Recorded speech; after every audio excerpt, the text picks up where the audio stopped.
doc. We're never going to get the Smash 4 doc, let's be real. But we might see an Ultimate doc someday, and we're actually not seeing the Palutena come out. Chat is telling me that Echo does co-main Diddy and Palu. So we are seeing the Diddy, and I do think both of those characters have a pretty favorable matchup with Ridley. I think it was probably just a comfort, like a question of which one he was more comfortable with for Echo picking who he's going to play here. And, well, he's already been taken to 52%, so... And I do appreciate this pick because I did think the one thing that Drast had a big problem with was finding consistent openers and consistent safe options to start combos, and Diddy Kong just has that in spades. Like, you can write a book on everything he needs to open up a combo. And I think, like, one of the things that people don't give him enough credit for is that Diddy is both a meta character, like, he's very strong in the current meta, but that is because he is a counter meta character. He counters a lot of the current, like, common characters. Like, any of the sword fighters, Diddy kind of bodies. A good chunk of, like, the other top tiers, like Palu, or not Palu, excuse me. Palu's, like, Diddy's best matchup, according to some people.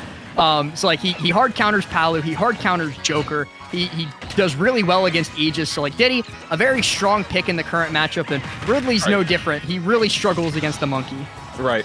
It's just because you can keep him at bay so much. You have to stay so close to the chest with Ridley, relative to his size, that it's just so much easier to pick and choose your openings from a distance than it is to get in there and brawl with him on those nairs and whatnot that have not really worked out from the other times we've seen people go up against Mezcaul on sets. Yeah, and I also think that's, now that I'm thinking about it more, like the fact that him being a Palu Diddy co-main has been pointed out to me, I just realized that is every single matchup covered. Yeah, it's one of those perfect matchups, or perfect lines. There's no gaps in that armor. He hit the 112. Look at the pace. 102 on Ridley. Not going to be the stock yet. Roll out. The F smash doesn't connect. One of the few times in history that Banana F smash has failed to KO. Yeah, right. We'll be hearing about that one in textbooks later in life. The blow up, not going to work. Getting the weird bounce. I actually have a question for you. Can you control the direction you bounce out of barrels when you collide? No, it is always backwards. Okay. So he'll go back the way he approached from. Right. Yeah. Okay. Cool. Oh, down tilt the air dodge. Yeah, that is a reactionary option. If he watches that one back, yeah, I probably shouldn't air dodge. I mean, he is kind of a rocket hard play situation there, though, because if he didn't air dodge, the fair would have come through. Yeah. So it's either way. I think both of them would have killed too. It's not a great spot to find yourself in, regardless. It's more like, how did I get here? You may be wondering how I found myself in this situation. It's a long story. Oh, he might be dead. Okay. You were thinking about the extra barrels coming in, the extracurricular barrels. I don't know. I was thinking about it. I was also thinking about F Smash 2 framing there. Okay. There were a lot of situations where that could have gone wrong for either one of these players. Down tilt up smash not going to be enough on Town and City. Super high blast zone.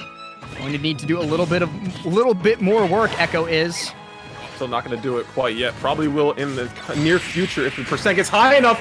Jab the spear with... Oh my god, the rage to boot as well.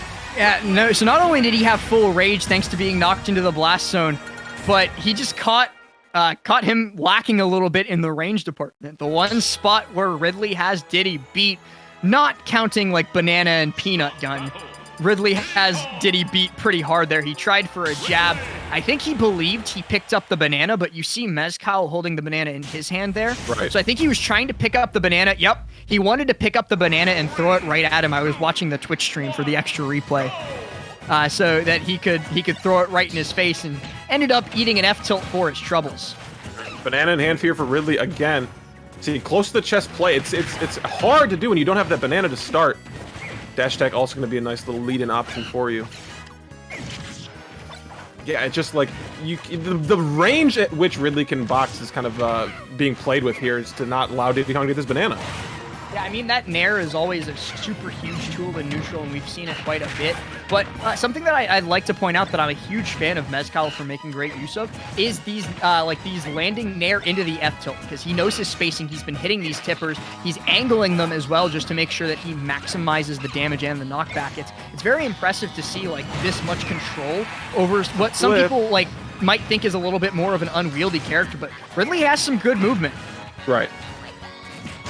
Well, gets caught in the corner. They're getting thrown off the side, and I don't think any amount of mashing can get you out of that one. So when you get stuck in the corner with that, it is almost always when curtains. you're when you're higher percent than Ridley, you are stuck in it. You cannot mash out.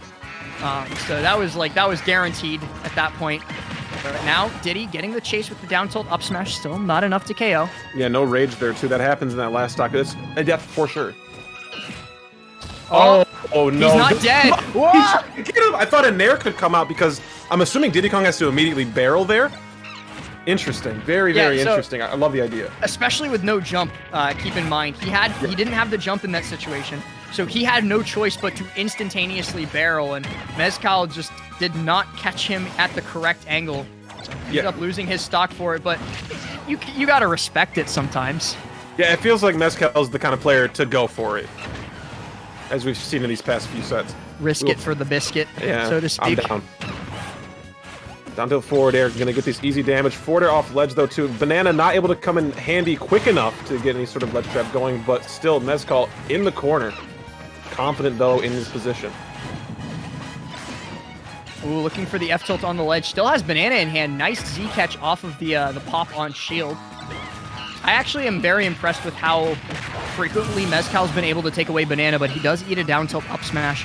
Against Diddy, that's like the most crucial thing in matchup. Diddy drops like 2 whole tiers without Banana in hand. Oh, he died?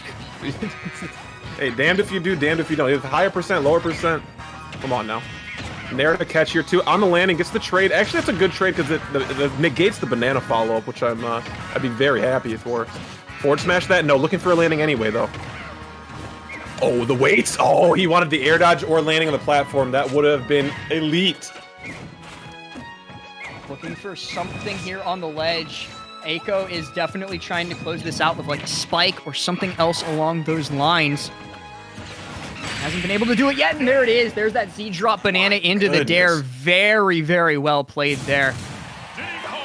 The bread and butter for Diddy against an opponent with a linear vertical recovery. There's no avoiding it. For me, that's the angel drop. For some people, that's the air and sit the down. You know, whatever you want to call it, it'll always work no matter where you are. I just call it doom. Yeah, this is a tough situation. Right, like he was out of jumps. He had no chance. Even if he had his jumps there, he wouldn't have been able to change the angle that drastically. Ridley has very, very limited angles on that up B, so had to recover that way, and, well, his opponent was more than ready for it. So Echo just chilled there, waited, hit him with the Ajax in chat saying the sit down and be humble. That's definitely another name for it. Mm-hmm. I'm going to some Mega Man. Talking about earlier, hey, it's the best music soundtrack because it has all the soundtracks. You can pick whatever the hell you want. Right, like, you can't say that any other Smash game has a better soundtrack because this one has those soundtracks too. So we are going to be picking that Mega Man music, running it right back to the same matchup for game number 3. We'll have to see how this one progresses because the way we've seen these two games progress, it's definitely anyone's game. Yeah, right, and stick with the monkey throughout the entire thing as well. I appreciate the consistency we're going with. Obviously, Palutena would have some advantages that Diddy Kong might not, but I do appreciate you're kind of building the idea of how to play against him with the Diddy Kong. You don't want to switch up on all the information you've gained the last 2 games. I mean, some players actually do like to switch it up in those situations. Because it resets for both people. Right, like they're more confident in their ability to like hot swap playstyles. That they think that like the quick switch in character will mix up their opponent more than it'll mix them up. I think a huge example of that is like Cola, actually. He loves to just randomly pull out the cloud when people least expect it. Yeah. But we're not going to see that here. We're sticking to the same matchup, same tried and trues, but a different stage this time. And so far, it is Echo holding on to a strong lead. Yeah, what are your thoughts on Small Battlefield here? Because this is, I can see it kind of going both ways. We saw earlier with Mezcaul just covering platforms beautifully, but Diddy Kong having more situations, more area to get Banana from, and 2 is also good for him. Oh, a beautiful trade for Echo. I mean, like, that's what we need. That's a huge lead to start this one off. Right, so I was about to actually talk about that. We saw the Small Battlefield pick against the Ness earlier, where he did a really good job of just constantly stuffing landings, but I don't think it's as good in this matchup just because Diddy's so much faster than Ness, both in the air and on the ground. He has so many movement options to just prevent himself from being caught, but well, you can only mix up so much, man. Eventually you are going to get caught, and get caught he did. So Mezcaul bringing this back, gets the actually gets the rising hit of the up B there as well. Yeah, that's what I was talking about earlier in that Ness play, where we had to get too close to the ledge. Diddy Kong getting a little too close there. That Banana hit, that's crazy. I thought that Nair crossed up for sure. Oh, he might have thought he was coming up to reach for another nair, or maybe an up air. All for naught, though. You will drop that stock, and just like that, Mezcaul drops the first stock of the set, but now, bang, bang, we're back. Or first stock of the game.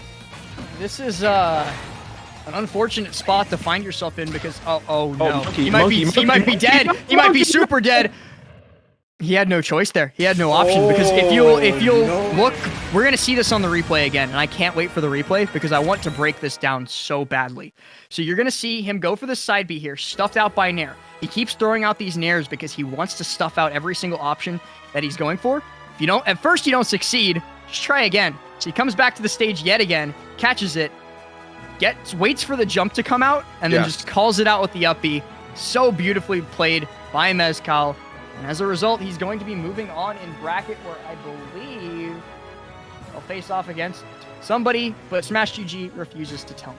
My best. And talking about try again too, we saw the same situation where the side B grabs off stage. We went for down air. We go for other options, but realizing that Diddy Kong has to recover vertically in the area, like your up B's gonna hit. I even think if he didn't wait for the jump, I think Diddy Kong still has to cross that